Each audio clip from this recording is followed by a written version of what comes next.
Now that everything's calmed down a bit, relatively speaking I mean, I thought it might be a good time to share our progress on the weapon. I believe we're on the verge of a breakthrough. Well, don't keep us all in suspense.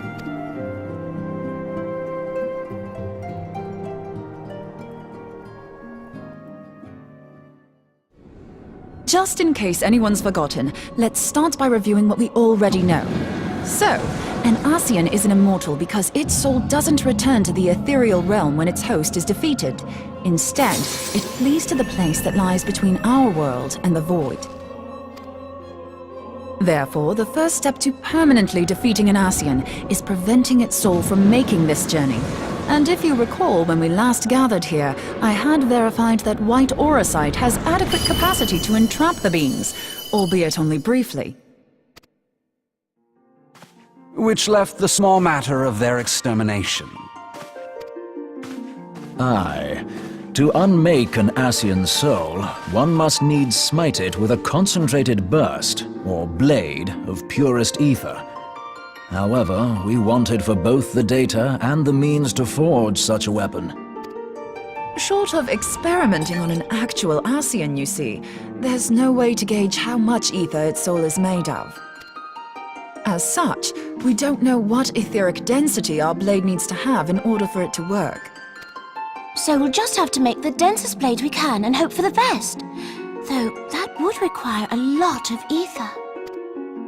Hang on a minute! Why didn't we think of this before? White auracite can hold an absolute heap of ether, can't it? Please tell me you're joking. God's sakes, Ida. I feel as though I'm reliving the same scene over and over with you. How many times do you need to be told that white auracite cannot store ether for long periods? Being intangible matter, ether is given to dispersion. Only in its crystallized form is it a stable source of energy. I will test you later on this, so see to it you do not forget. Right, yes. It's all coming back to me. So our hopes rest on good old crystals again, do they? While they are certainly reliable, they leave something to be desired in the area of portability. Indeed. I am reminded of the quantity of corrupted crystals required to thwart Leviathan, and the extraordinary lengths to which the Lamentsons went to transport them. What if it should prove that a similar quantity was needed to destroy an Ascian soul? Or still more? I do not envy the poor sod who has to lug all of that around, on the off chance that an Ascian appears. That's the very problem we set out to solve, and I reckon we've found the answer. If it isn't practical to lug around the ether we need, we'll just have to draw upon another source. And the only viable source is the land. If you mean to tap the great river of ether, know that it will entail considerable risk. Meddling with the currents may well induce a surge like to the one which despoiled Moenbryda. Give me a bit more credit, will you? Why would we need to tap the river when there are veritable reservoirs jutting out all over the land? Aye, I speak of corrupted crystals. It might be that their aspect is out of balance, but a crystal's a crystal. It contains ether, and we can help ourselves to it. While corrupted crystals are indeed abundant, there is no guarantee that they will be in close proximity at a crucial moment. But what if we don't need them to be? What if we could tap their power from afar? A malm away, say? If we could do that, we'd have ready access to ether aplenty in almost every corner of Eorzea.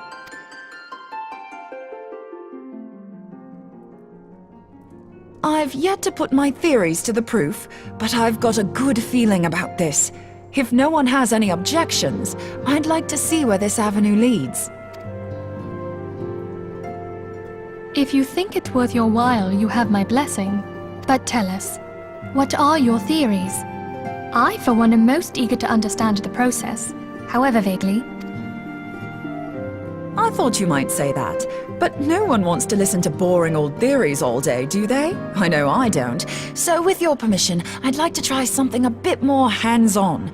I've already built an etheric siphon especially for this purpose, and I've been meaning to try it out. Thing is, the profusion of corrupted crystals in Moenbryda makes it something of a high-risk testing ground. If anything goes awry with the siphon, it would be better if it didn't happen within spitting distance of quite so much ether. Ideally, I need an isolated specimen. Does anyone know where I can find one? May I suggest northern Thanalan? There you will find corrupted crystals of middling size, standing a reasonable distance apart. Ideal for your needs, I should have thought. Oh, and if you do elect to visit the place, I should be much obliged if you would assist me in another matter while you are in the area. Has something happened? Movement has been observed at Castrum Meridianum. During Operation Archon, the Alliance dealt the stronghold a heavy blow. Its facilities were extensively damaged, and its garrison reduced to a fraction of its former strength. Not long after our forces withdrew, however, their ranks were replenished by reinforcements from Castrum's sentry. They now seek to rebuild, and to this end they have their sights set upon the ceruleum processing plant. Having lost the Empire's support, the 14th Legion lacks the resources to sustain itself. To them, this is a bid for survival, and they will doubtless fight like desperate men. Though I have dispatched the Crystal Braves, I fear their strength alone may not suffice to stay the Imperial assault. I would request the Scion's aid in the defensive effort. If I didn't know better, I'd say you were trying to inveigle us into fighting your battle with the promise of shiny crystals. Well then, consider me inveigled. I won't lie, the crystals you speak of sound perfect, so the Garleans have to go. Besides, we can't afford to beat about the bush. There's no telling when the Ascians will next appear. Thine eagerness to hurl thyself into the jaws of danger cometh as little surprise. Exercise due caution, I prithee. Though you have become a Crystal Brave, you are yet a Scion, Alphino. We could hardly refuse you. Pray, join the Crystal Braves and lend them your support. Thangred and Popalimo shall accompany you.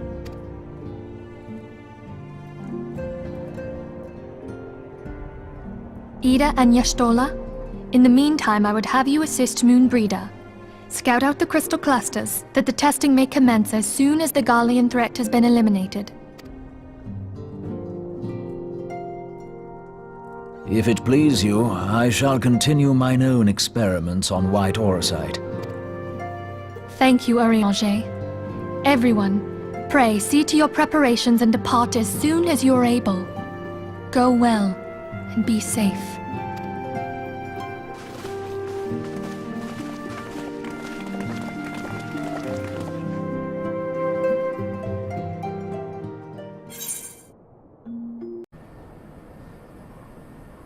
Hold on, I won't be a second.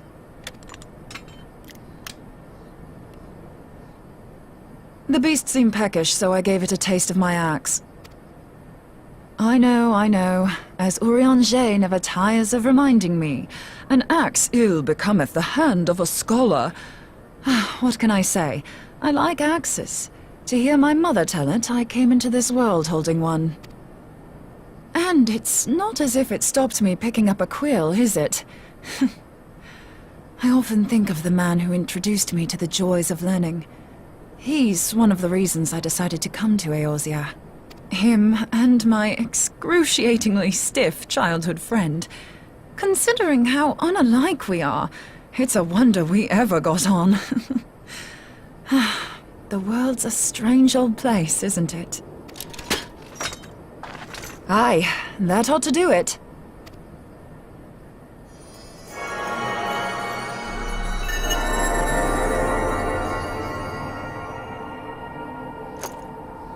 So far, so good. At these concentrations, it shouldn't matter too much if something goes awry. Just enough ether to make it interesting. Did you see that? The way the crystal glowed? The siphon works, I'm happy to say. With a few refinements, it should satisfy our appetite for ether, which just leaves the small matter of forging our blade. I'm not sure how to go about it just yet, but I swear to find a way. I'll put a blade in your hands if it's the last thing I do. She senses me. A useful talent.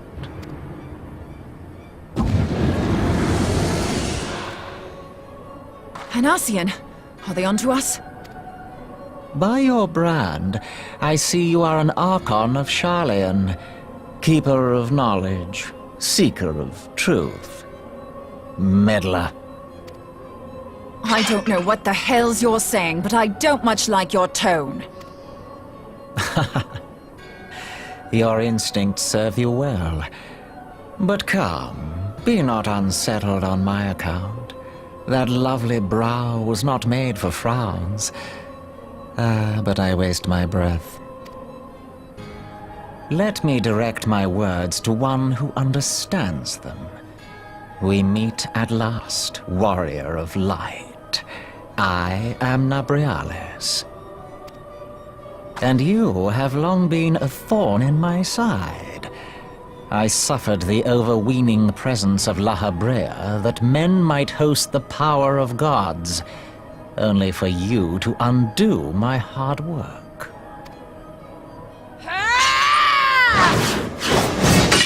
Oh, bugger. Do settle down.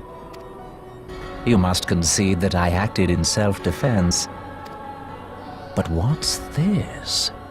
I do not sense the blessing of light. Oh dear.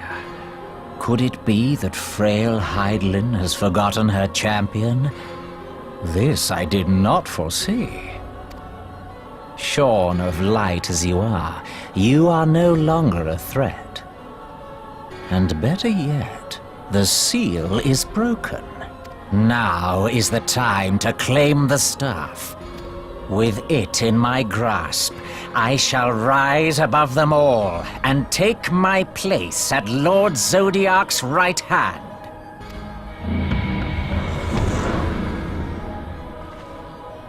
What did that bastard want with us? Nabriales, he calls himself.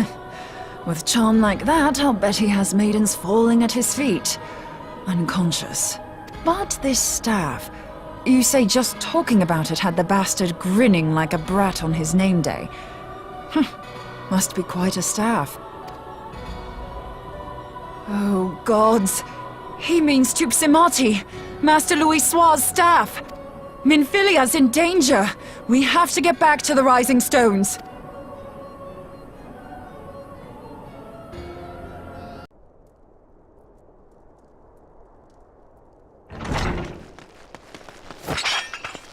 You two!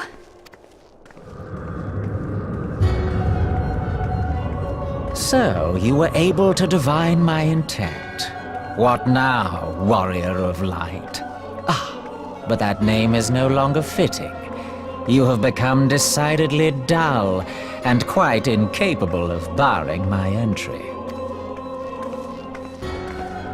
What do you mean? You truly do not know? Then I suppose it is only right that I enlighten you. The blessing of light kept you and your fellow meddlers safe. It was that which prevented my kind from entering your domain. My kind, I say, though it had no power over the likes of Elidibus and Lahabrea. Being of this world, they could come and go as they please, while I could only look on. But I need look no longer. Now that the seal is gone, I mean to act. Unlike the others, I am not given to waiting. I shall take that staff and bring about the next rejoining. Rejoining? Then it was your doing. The Isle of Val, the scholars, all of it.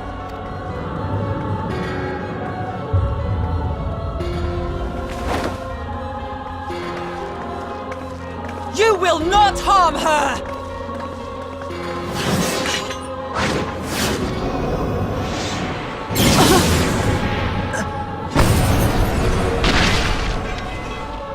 Moenbryda! Why must you insist on forcing my hand?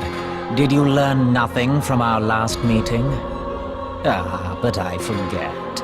My words fall upon deaf ears. The staff is but a broken relic, a memorial to the departed. What possible use could you have for it?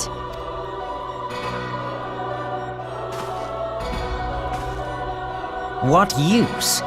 You mean to say that all this time you kept the key, never knowing what it was you possessed? The staff Tupsimati, or rather the stone tablet it bears, is host to a great power.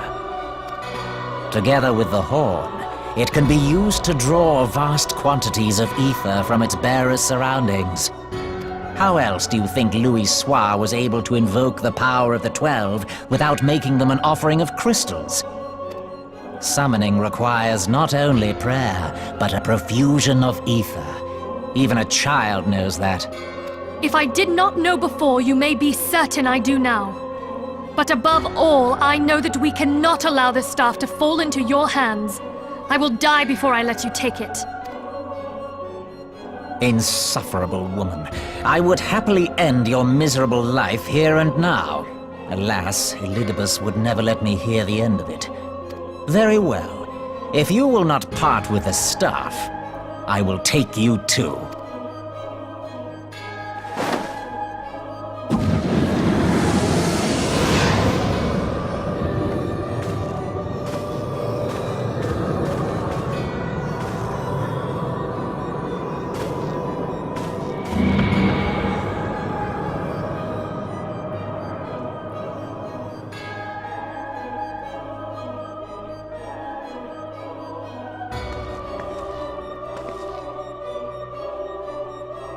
After them!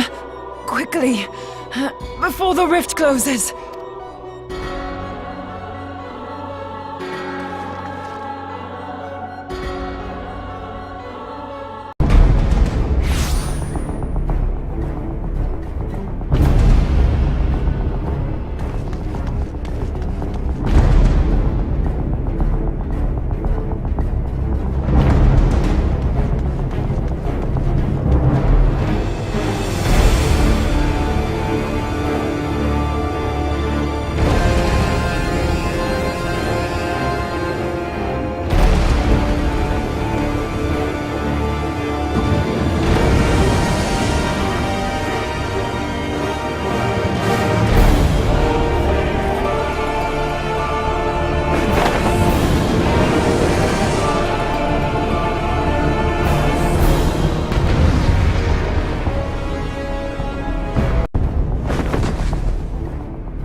You're safe. Thank the 12.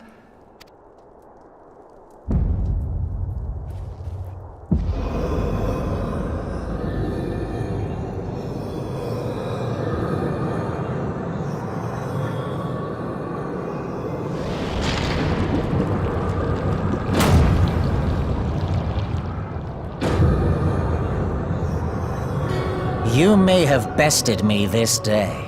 But what of the next? What of all the days to come?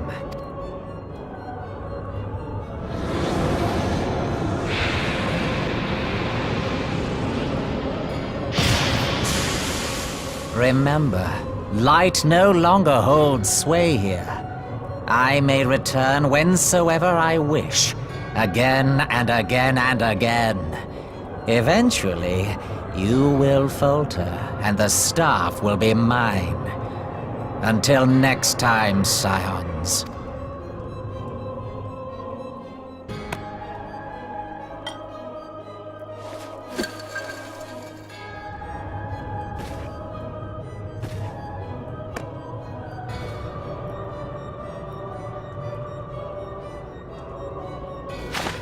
There will be no next time. This is the end.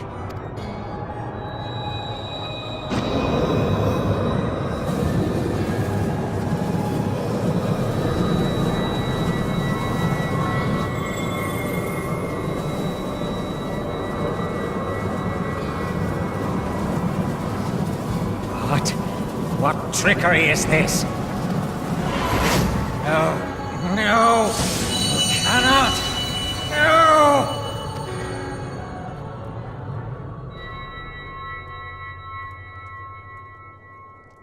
Use Tupsamati to gather Aether! Quickly, before he breaks free!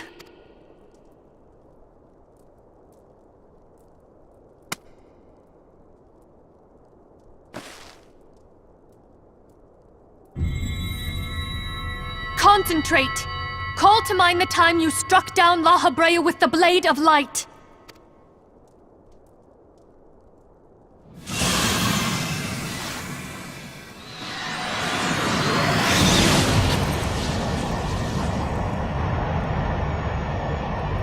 Why won't it work? Is it because we lack the blessing of light? Damn it. So much ether. And it still isn't enough. Fools! No mortal prison can contain me! I shall make you pay for your insolence!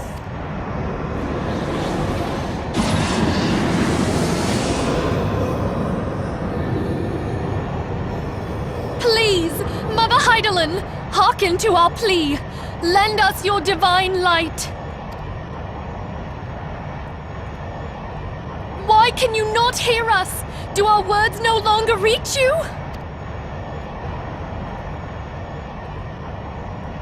If only we had a bit more ether.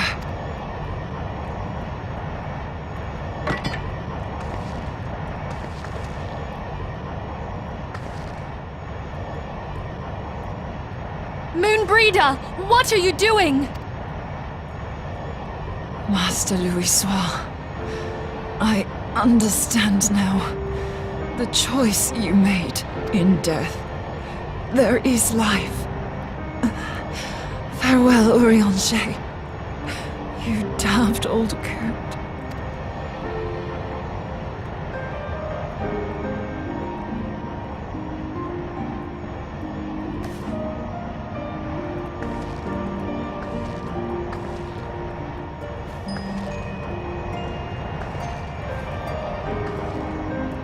Moenbryda, no! You mustn't!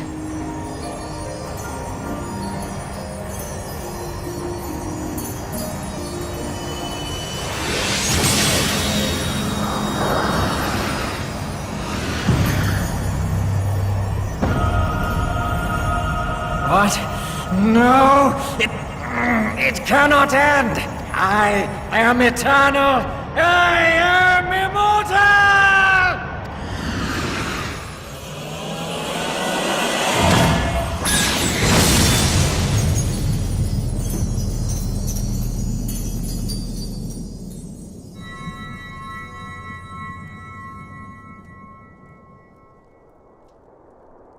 Moenbryda. She's gone.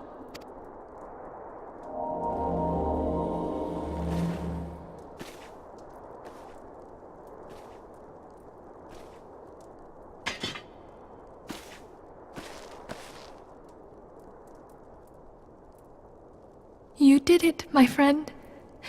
The Ascian is dead.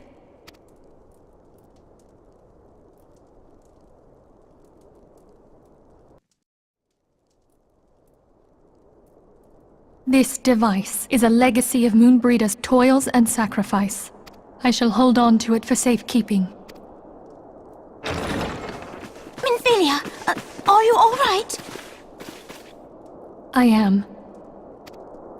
Oh, we were surveying northern Thanalan when we received the distress call. We returned as swiftly as we were able. It seems you have everything in hand, however. What happened here? Where is Moenbryda?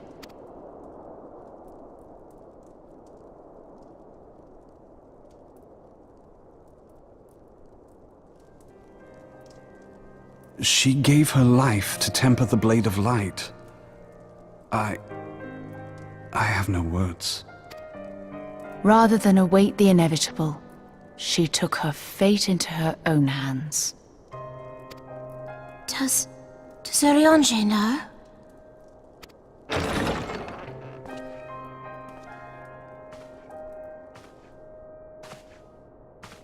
My friend, there is something I must tell you. I heard all, my lady. The moon sinketh, taking her leave of the heavens, yet her passing heraldeth the coming of a new day. Moenbryda hath fulfilled her destiny, hath she not?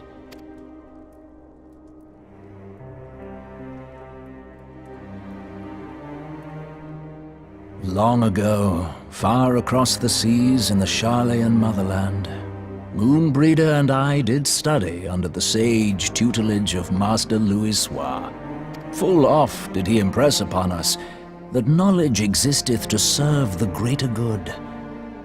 This sentiment, however, was contrary to the nation's policy of neutrality, which censured intercedence in the affairs of foreign lands. In spite of vehement opposition, he founded the Circle of Knowing, and journeyed hitherto the heart of Eorzea. Through his noble sacrifice was the realm spared its doom. Yet this great soul, whom all should rightly have honored, was branded a pariah in his own land.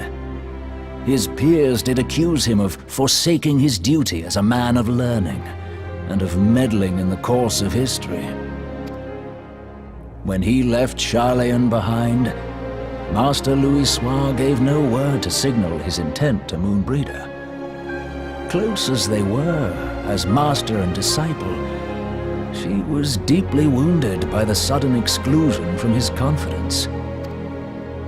Above all, however, she was confused. Try as she might, she could ill comprehend her master's motive. The slanders that were heaped upon him after his passing served only to inflame the turmoil within her. For years upon end, she knew not what to believe. Torn as she was twixt the man whom she revered, and the man who forsook her and his duty both. The Louisoix I knew would never forsake his duty, much less one of his own. This I know full well, my lady. 'Twas not for want of love that Master Louisoix hid his intent. He but desired that Moenbryda discover her own path, free of the shadow of his influence. Long did I contemplate revealing the truth to her, and long did I hold my peace. After all, was it not Master Louisoix's wish that she come to the truth unaided? I told myself it was, and resolved to let her suffer. Knowingly did I deny my friend the comfort she craved. And now she hath gone to her rest, with doubt still in her heart.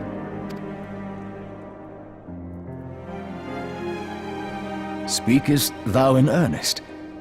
Did Moenbryda truly come to understand Master Louisoix's will before the end? The realization hath set her free. She may now find the peace which hath for so long eluded her. Oh, Moenbryda, my dearest, how I shall miss thee. Moenbryda gave her life that we might possess the means to defeat the Ascians.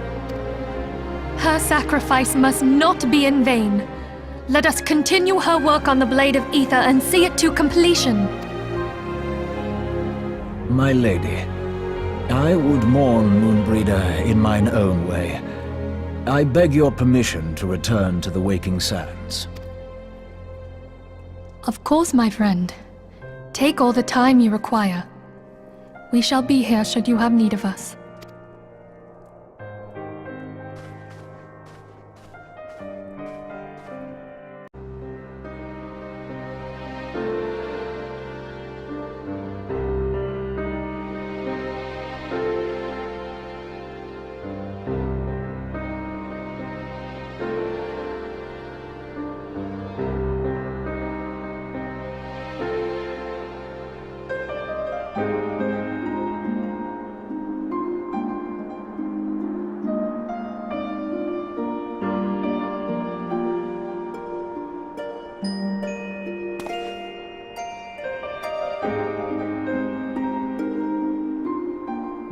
Forgive me, Moenbryda. Had I been quicker or wiser, but I was not. And you paid the price. But you would not suffer us to wallow in our sorrow, would you? You would tell us to pick ourselves up and get on with it. And so we shall. We shall defend this realm and her people to the last.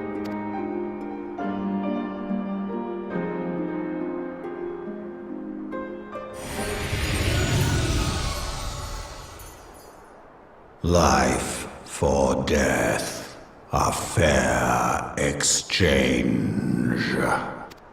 Other bargains will be struck.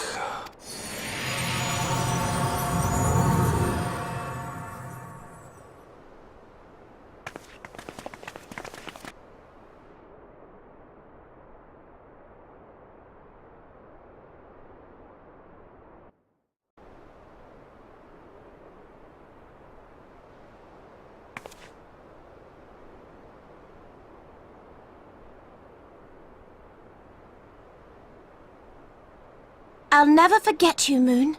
None of us will.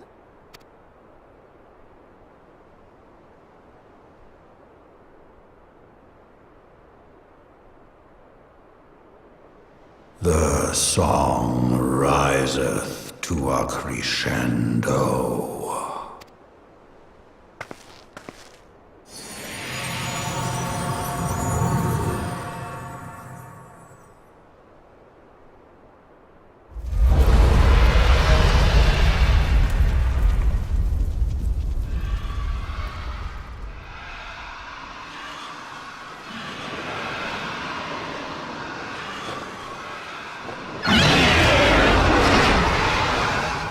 Is that what I think it is? Hello, can you hear me? We have received grave tidings from Ishgard. Pray return to the Rising Stones at once.